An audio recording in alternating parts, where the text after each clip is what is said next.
1 फेब्रुवारीच्या दिवशी माघ पौर्णिमा आहे. या माघ पौर्णिमेच्या दिवशी सकाळी, दुपारी, संध्याकाळी केव्हाही देवघरासमोर बसून, लक्ष्मीच्या समोर बसून तुम्ही या मंत्राचा जप नक्की करावा.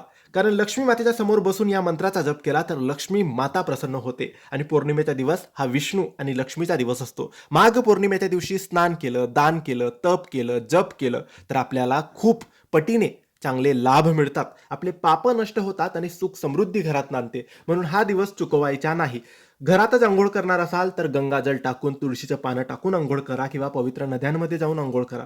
पण पाप नष्ट करण्यासाठी, पुण्य प्राप्त करण्यासाठी जप, स्नान आणि दान अत्यंत महत्त्वाचं आहे. तर या दिवशी या मंत्राचा जप सकाळी, दुपारी, संध्याकाळी केव्हाही देवघरासमोर बसून अगरबत्ती दिवा लावून तुम्ही करायचा आहे.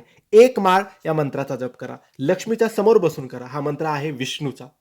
ओम नमो भगवते वासुदेवाय.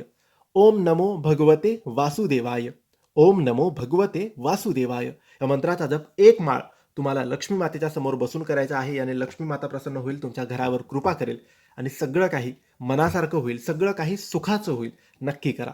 ही माहिती आवडली असेल तर लाईक करा, शेअर करा आणि या चॅनलला फॉलो करायला विसरू नका. धन्यवाद.